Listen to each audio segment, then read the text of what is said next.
রান্নার main chef হচ্ছে আমাদের কাকাই, আর ওই জন্য সোনামা জিজ্ঞেস করে নিচ্ছে কতটা পেঁয়াজ কতটা কি কাটাকুটি করবে আর কি। চিকেন ফ্রিজে না তো এই হলো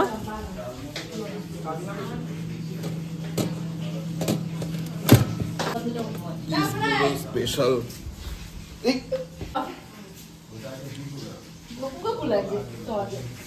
একদম। সব কি লেগ পিস আর বেস পিস? না, সব লেগেরই। এইগুলো কি? ওই সব তেলের মাংস। নিদিনকে আমার কুল হয় না আজকে এনেছে আমার দুই বাবাই। বাপিও নিয়ে এসছে আবার বাবাও নিয়ে এসছে। বাপি বলছে কি এই যে তোমার দেশি কুল আমি পেয়ে গেছি, চাল কুমড়োর দানা। ওটা এটা চাল মগজ না চার মগজ? চার মগজ। তুমি এখন চাল মগজ বলেছো। মগজ একটাই। মেন শেফ যেরকম আমাদেরকে আজকে বলবে সেরকমই আজকে সব হবে। খুব বেশি আবার না থাকে, আবার খুব কমও না থাকে। চাল মগজ যদি না লাগে তাহলে একটু দিয়ে দেবে, 100 গ্রাম আছে। আর বাদাম অতটা লাগবে না। মর্নিং এভরিওয়ান, কেমন আছো সবাই? কেন বোঝো কেমন মা? গরম পড়ে গেছে, এখন টুপি পরো, ঠান্ডা লাগবে। এখানে দাঁড়াও একটু, তুমি একটু বলো। গুড মর্নিং বলো বলো বলো বলো। টুপি তো এখন মুখ ঢেকে দিচ্ছ মাম্মা। এ তো শুভ দৃষ্টি হয়ে যাচ্ছে তোমার সাথে আমার। দেখো দেখো দেখো একটু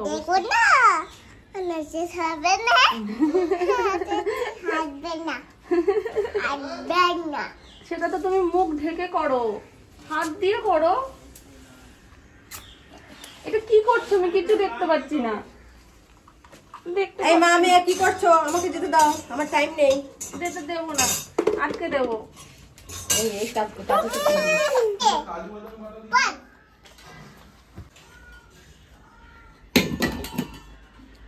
তুমি যদি এত কাজ করে দাও আমাদের, তাহলে আমরা কি করবো মাম্মা? যদি আওয়াজ পাচ্ছ, আজকে সকাল থেকেই হই হই রই রই ব্যাপারটা চলছে। এটা হঠাৎ করেই ঠিক হয়েছে। আজকে বাড়িতে হচ্ছে কাকাই স্পেশাল বাদশাহী চিকেন, আর এটা কাকাই করতে একেবারে ওস্তাদ। মানে আমাদের বাড়িতে বাদশাহী চিকেন হওয়া মানে সেটা কাকাই করবে, আর কেউ করবে না। আর সেই জন্য মেন শেফ সকাল থেকে প্রচণ্ড অ্যাক্টিভ, সমস্ত ডিরেকশন দিচ্ছে, এটা এরকমভাবে ওটা ওরকমভাবে হবে। তো সেই অনুযায়ী সবাই সমস্তটা গুছিয়ে রাখছে। আর মেন শেফের কাজ সেটাই যে সে সব গোছানো জায়গায় সুন্দরভাবে ঢুকে টুক করে রান্নাটা করে বেরিয়ে আসবে, নামটা তার হবে। যাই হোক, ছেলেরা তো অত সুন্দর করে গুছিয়ে পরিপাটি করে করতে পারে না, তো আমরা সমস্তটা এদিককার করে রেখে দেবো। কাকাই শুধু রাত্রিবেলায় রান্নাটা করবে। তবে মেন ঝামেলা এখন না, মেন ঝামেলাটা হবে হচ্ছে রাত্রিবেলায়, মানে সন্ধ্যের দিক থেকে। কারণ এই যতটা চিকেন তোমাদেরকে দেখালাম, প্রত্যেকটা চিকেন এক পিস করে ভাজতে হবে আর ডিপ ফ্রাই করতে হবে, আর ওটাতেই সব থেকে বেশি সময় যায়। অন্যগুলো তো তাও টুকটাক বাটাবুটি মিক্সিতে হয়ে যায়, কিন্তু এটাই খুব সময় যায় আর অনেকক্ষণ লেগে যায় করতে করতে। তো সেইগুলো সমস্ত হবে। এখন সমস্ত চিকেন ম্যারিনেট করে রাখা রয়েছে ফ্রিজে। একটা ফ্যামিলি পিকনিক টাইপই বলতে পারো, যেটা এই বছরের হয়তো লাস্ট, কারণ গরমও চলে আসছে আর পিকনিকে তো আলাদা করে কোথাও যাওয়া হবে না। আর তারপরে ও বাড়ির কাজ যে গতিতে এগোচ্ছে, তো সেটা আমরা মানে আমাদের মনই খারাপ হয়ে গেছে। এখন ম্যাক্সিমাম টাইম আমরা না চুপ করে থাকলেই ওটাই ভাবি। আর সন্ধ্যাবেলায় বিশেষ করে যখন সবাই তিনজনে একসাথে থাকি না, যখন আমি মামুনি সোনামার, এখন আমাদের পুচকুটাও রয়েছে, তো সবাই যখন একসাথে বসে থাকি, তখন ওই বাড়ির কোনো কিছু নিয়ে একটা কথা উঠলেই আমাদের মনটা খারাপ হয়ে যায়।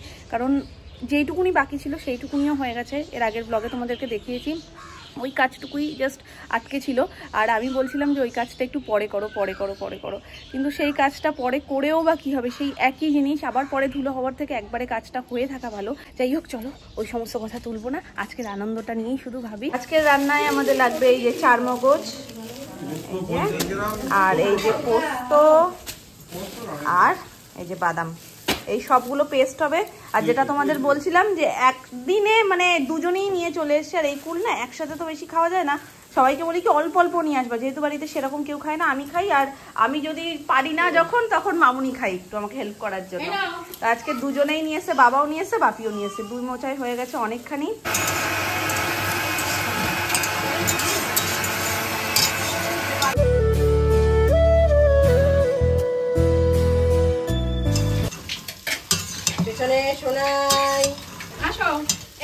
সকালবেলা টিফিন রুটি আলুর তরকারি। কি হয়েছে? আছে মনে হয়, আমি দেখলাম না। তো দেখেছে গো, এই দেখা বলছে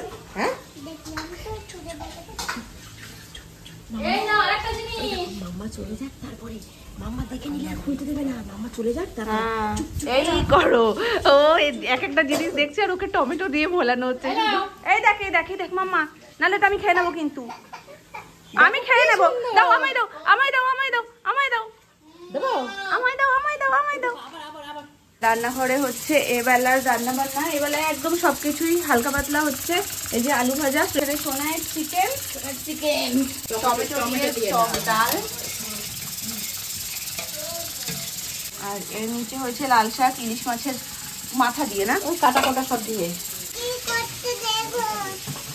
চলো বাবাকে বারণ করো। বাবা এরকম বলে না, বলো। নামটাকে ধরে নিয়ে এসছে, কাকে কি করছে দেখো।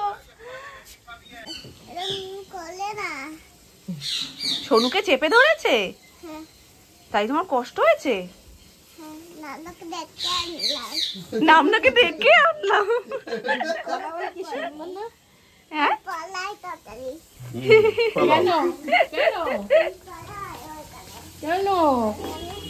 ওকে নিয়ে তো 7 পাকে ঘুরে নিতে পারো মা। এই যে তুমি হাত ধরে যে সারাক্ষণ ঘোরো বাড়িতে, মাঝখানে একটুখানি অগ্নিদেবকে সাক্ষী রেখে 7 পাকে ঘুরে নাও।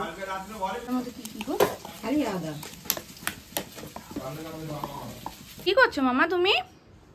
নিজে তো সাজু করেই নিয়েছো, নামনাকে সাজু করাচ্ছ? হ্যাঁ বাবা, এক মন দিয়ে চুল আসছে তো। কোথায় যাচ্ছ তোমরা? ও, নামনা নাইটি পরে আর তুমি ঘরের জামা পরে গেছে। আজকে যে চারটি রয়েছে সেটাও থাকবে না। বিয়ে বাড়ি যাবো, এই সাথে বিয়ে বাড়ি যাবো। তোমার দুঃখ না যে এখন আমি থাকতেও তোমাদের সেজে বিয়ে বাড়ি যেতে পারো না? ওইটা আমার মেয়ে পূরণ করে দেবে তোমার। বাদামের খোসাটা ছাড়িয়ে নিতে হবে, কিন্তু বাদামটা পুরোপুরি ঠান্ডা না হলে না খোসাই, দেখো এটা যেমন একটু ঠান্ডা হয়ে গেছিলো, এটা খোসাটা ছেড়ে গেছে। তো আরেকটু হোক, বাদাম এখনো গরম আছে।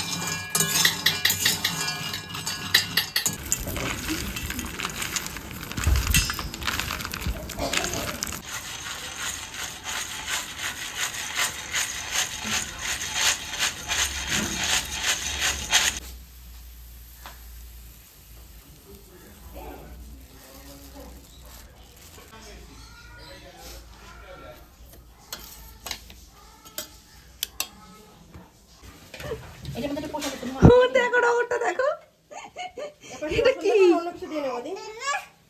হ্যাঁ যাবো তো, চলো চলো চলো, যাচ্ছি তো, চলো। রান্নাঘরে কাউকেই ও দাঁড়াতে দেবে না। আমার দুজনকেই লাগবে, আমার মাম্মাকেও লাগবে, আমার নামনাকেও লাগবে, তাই তো? আমার দুট্টু বুড়ি, আমার দুট্টু পাকু বুড়ি।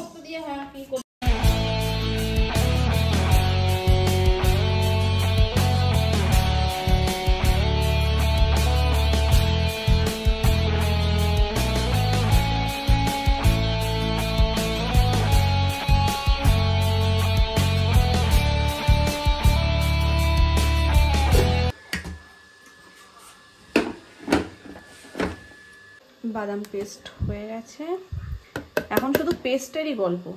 দেখে যাও শুধু একের পর এক কত রকমের পেস্ট হয়। বাদশাহী চিকেন মানে একদম সে বাদশার মতনই।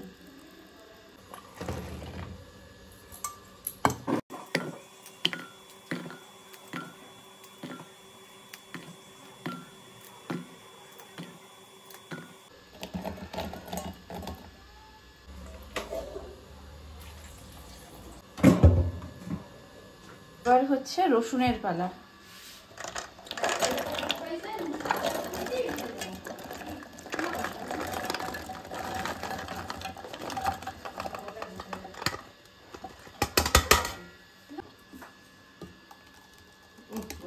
দই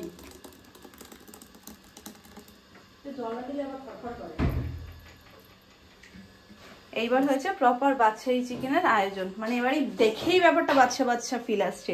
চলো কি কি বাটা রয়েছে তোমাদেরকে বলে দিই। এটা হলো চারমগজ আর পোস্ত একসাথে, কারণ পোস্ত সিঙ্গেল এমনি বাটা যায় না, আর পোস্তটা অতটা পরিমাণও লাগবে না, তো একবারই বেটে নিলে হয়ে যায়। চারমগজ পোস্ত বাটা, এখানে রয়েছে পেঁয়াজ বাটা, কালারটা কি মিষ্টি লাগছে না দেখতে। এই হচ্ছে গিয়ে কাঁচা লঙ্কা পেস্ট, এটা রসুন পেস্ট, এটা বাদাম পেস্ট, আর এই পেঁয়াজ যেটা রয়েছে কাটা, এই পেঁয়াজটা হবে ভাজা, ভেজে তারপরে এগুলো তো বাটা পড়বেই, কিন্তু পেঁয়াজ ভাজাও কিছুটা বাদশাহী চিকেনের জন্য লাগে। আর এই পেঁয়াজ দুটো এক্সট্রা হয়ে গেছিলো, যার কারণে এখানে রয়েছে। তো এই হচ্ছে গিয়ে টোটাল পেস্ট। আর একটা পেস্ট রয়েছে, সেটা হলো আদাটা পেস্ট হওয়া মাত্রই ফ্রিজে রাখা হয়েছে। তো বাকি পেস্টগুলো এই সামনে। এবার এগুলো সব সাইড করে মুছে রেডি করে নিয়েছি জায়গাটা। এগুলোকে এবার ঢেকে রাখি। সুমন আর কাকাই গেছে মার্কেটে। কাকাই একেবারে মার্কেট থেকে ফিরে তারপর রান্নাবান্না শুরু করবে। অনেক সময়ের ব্যাপার। ততক্ষণে চিকেন সমস্ত ভেজে রেডি করে ফেলতে হবে, ব্যাস। ভাবতেই আমার দিন চলে গেছে গিফট দেবো কি। মানে মেয়েদের প্রচুর অপশান থাকে, ছেলেদের এতই অপশান কম থাকে যে আমি মাথাতেই আনতে পারছি না যে আমি ওকে কি গিফট দেবো। যাই হোক, একটা এখন প্ল্যান করেছি, সেটাই নিতে যাচ্ছি আর কি। আজকে হচ্ছে রিটার্ন গিফট দেওয়ার পালা। সুমন আগের দিন আমাকে একটা মিষ্টি গিফট দিয়েছে, সেটা তোমাদের সাথে শেয়ার করেছি। আজকে আমার পালা, আমি ওকে কি দিচ্ছি সেটাও তোমাদের সাথে শেয়ার করবো। চলো। ভয় পেয়ে গেছে, ফাটছে দেখো, আমি এমনি ভয়, আমার কত জায়গা তেল ছিটে এসেছে। শেফ আসার পূর্ব প্রস্তুতি মোটামুটি আমরা তো সেই সকাল থেকেই প্রস্তুতি চালিয়ে যাচ্ছি। এখন হলো ফাইনালটা, মানে চিকেন ভাজা হচ্ছে। চিকেন ভাজা দেখেই যা লোভ লাগে, মনে হয় না যা রান্না বান্না করতে হবে না, মনে হয় এটাই নিয়ে বসে পড়ি। আর এইটুকু আছে, হয়ে গেছে তো তাহলে। তবে একটা সুবিধা হয় কি বলতো, চিকেনগুলো বড় বড়, আরো ছোট ছোট হলে আরো সময় লাগতো।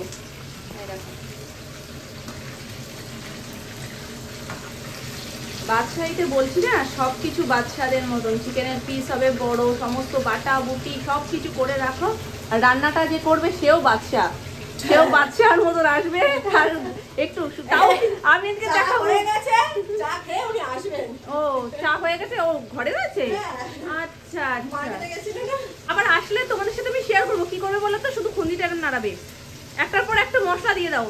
আমরা ডান হাত দিয়ে নাড়াই, বা হাত দিয়ে দিই তো, কিন্তু ছেলেদের বাবা আবার একটুখানি সাহায্য করতে হবে, একজনকে দিতে হবে, আর উনি এরকম এরকম এরকম করে নাড়াবে। তবে হ্যাঁ, একটা কষ্টের কাজ আছে, যেহেতু পরিমাণটা বেশি হয় না, আর যখন ওই মানে সব বাটা মশলাগুলো কড়াইতে পড়ে না, তখন ওই যে ঘোটানোটাও হাতে খুব জোর লাগে, হাত ধরে যায় ঘোটাতে ঘোটাতে।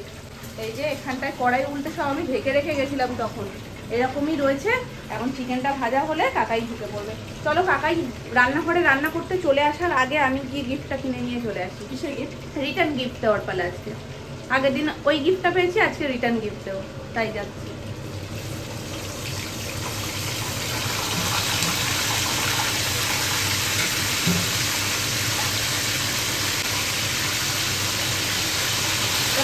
ছেলেদের জিনিসে না ভীষণ শাস্তির একটা বিষয়। আসো, চলে আসো। ওখানে গিয়ে মানে দেখলাম ঠিকই, আমার ঠিক পছন্দ হলো না, সেই অবস্থা। ব্লিঙ্কিটে এখন অর্ডার করবো, আসুক। আর এখানে কাকাই রান্না বান্না সব শুরু করে দিচ্ছিল।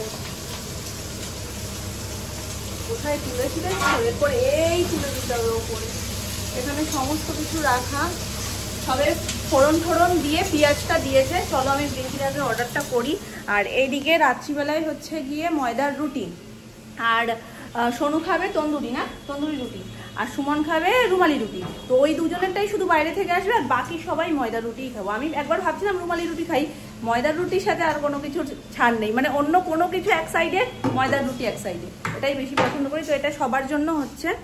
এই হচ্ছে কি মেয়েদের স্বভাব, জানি না শুধু মেয়েদের মধ্যে কি আমি এরকম করি নাকি সব মেয়েরাই এরকম করে। গেছিলাম আনতে দরকারি জিনিস, সেটা তো হলো না, এটা লোকে নিচ্ছিল, সেটা দেখে আমার পছন্দ হয়ে গেল বলে সেটাও নিয়ে নিয়েছি। মানে A4 পেজ কালারিং, যেটা একটা নেল পলিশ হোয়াইট কালারের। এই যে আমার হাতের অবস্থা দেখে বুঝতেই পারছো, সব রকমই ট্রাই করে ফেলেছি। আর ভেজলিন, খুব প্রয়োজনীয় জিনিস। এই যে 3টে। আর এই যে টিপের পাতা নিয়েছি, কারণ মামুনি, সোনামা আর আমার 3 জনের টিপ একসাথে আনা হয়, কিন্তু মামুনিরটাই থাকে না, কারণ সোনাই সব কটা নিয়ে এদিক সেদিক করে, পিঠে লাগায়, কপালে লাগায়, সাজায় মামুনিকে, দেখোই তোমরা। সেই জন্য গেছি যখন আর 2টো নিয়ে এসেছি। আমার টিপ লাগে না বলে আনাই হয় না, একাত্তাই যখন যাই নিয়ে আসি। তো শেষের দিকেই প্রায়, তো একটা নিয়ে এসেছি। এই যে এই ছোটোটা ট্রাই করব বলে ভাবছি যে নিয়ে একবার যাই, দেখা যাক পরে কেমন লাগে। এত ছোট কোনোদিন আমি পরিনি। দরকার সেটা তো ব্লিঙ্কিটে অর্ডার করেছি, পাশাপাশি আরও 3টে প্রচুর জিনিসপত্র অর্ডার করেছি, যেটার কোনো দরকারই ছিল না। এই যেমন এটারও কোনো দরকার ছিল না, তেমন এটারও কোনো দরকার ছিল না, মেন জিনিসটা দিলেই হতো, কিন্তু স্বভাব কিছু করার নেই। তো আসুক, তারপর দেখাচ্ছি। আর গিফট র্যাপ করেই একেবারে, মানে গিফট প্যাকিংয়ের অর্ডারটাই করা রয়েছে, একবারে র্যাপ হয়েই আসবে। আর আমার কোনো চিন্তা নেই যে আলাদা করে গিফট র্যাপ করার কোনো ব্যাপার থাকবে না। সুন্দর গন্ধ বেরিয়েছে, কি জানি কাকে দেবো। তুমি ঢুকেছো, আমি দেখাতে পারছি না কিছু। আটা তো কি দুটো দিয়ে একদম জম্পেশ রান্না হচ্ছে, সেই লেভেলের গন্ধ বেরোচ্ছে। কড়াই ভর্তি হয়ে গেছে, বিভিন্ন রান্নায় সব ডেচকি দেওয়ার ট্রান্সফার করছে, একসাথে হয় না আসলে। তুমি বরং বিরিয়ানির হাঁড়িটা নিয়ে নিতে পারতে কাকা এই রান্নার জন্য, তাহলে আর তোমার অসুবিধা হতো না, এরকম দুটোতে ট্রান্সফার করতে হতো না।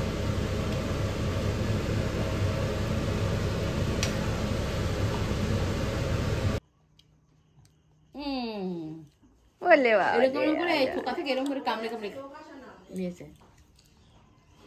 খাও খাও খাও, ওরকম ভাবে কামড়ে খাও। ওরে বাবা রে, আবার ছাড়িয়ে দিলে হবে না, ওনাকে এইরকম ভাবে থোক সমেত দিতে হবে, উনি থোক সমেত এরকম কামড়ে কামড়ে খাবে। গাছ থেকে ছিঁড়ে খাওয়ার একটা ফিল নিচ্ছে, বুঝতে পারছি। খাও।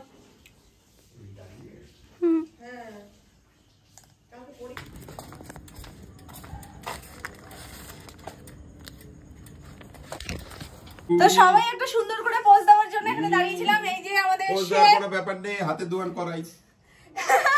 আমাদের মেন শেফের হাতে একটা কড়াই, ওই পাশে ডেচকিটা যদিও দেখানো যাচ্ছে না। আমার হাতে স্যালাড, এই যে এক্ষুনি রুটি হবে। মামুনির হাতে কি দেখাও? ওর মামুনির হাতে সব থেকে বড় জিনিস। তো এই যে চলো চলো, টমেটো দেখে ফেলেছি আমরা। আমি এতক্ষণ ঢাকা দিয়ে রেখেছিলাম। দেখো দেখো দেখো, টমেটো দেখলে জিভটা কেমন করে দেখালি। এরকম যদি একটু খাওয়াটা খেতে এটার অর্ডার নিয়ে বাবা যাক এতক্ষণ ধরে ঘোটালা হলো। প্রথমত আমার অ্যাড্রেসে একটু ইস্যু ছিল, যার কারণে ফার্স্ট অর্ডারটা ক্যান্সেল হয়ে যায়। সেকেন্ড আবার মামুনিরটা দিয়ে অর্ডার করলাম, আর তখন মানে আমি জাস্ট দেখছিলাম, যেহেতু ক্যাশ অন ডেলিভারিটা অ্যাভেলেবেল দেখাচ্ছিল না, তারপরে আমি ভাবলাম যে তাহলে দেখি যে মামুনিটা দিয়ে ক্যাশ অন ডেলিভারিটা মানে অ্যাভেলেবেল দেখাচ্ছে কিনা। দেখতে গিয়ে শুধু একটাই অর্ডার হয়ে গেছে, আর বাকি যে সাথে চুটকে চাটকার জিনিসপত্র অর্ডার করছিলাম সেগুলো আর হয়নি। যাই হোক, ওর গিফটটা চলে এসছে। আর মামুনিটা দিয়ে দেখলাম যে গিফট প্যাকিং এর যে অপশনটা সেইটা এখন বন্ধ ছিল, যেহেতু একটু রাতও হয়ে গেছে, রাতে ওদের ক্যাশ অন ডেলিভারিটাও অ্যাভেলেবেল থাকে না। তাও 10টার আগে হয়েছে বলে ওটা অ্যাভেলেবেল ছিল, কিন্তু গিফট প্যাকিংটা অ্যাভেলেবেল ছিল না। তো দাঁড়া, ওর হাতটাকে মুছিয়ে দিই, দেখো কি করেছে। এমন একটা সময় এসছে যেটাকে আমি আলাদা করে গিফট প্যাক করতেও পারবো না। মামা, এটা খাওয়ার জিনিস না, এটা একটা সুন্দর জিনিস রয়েছে যেটা তুমি বাবাইকে দেবে, কেমন? তো এখন যেমন এসছে তার মধ্যে আমি একটু গাডার ঠাডার দিয়ে রেখেছি।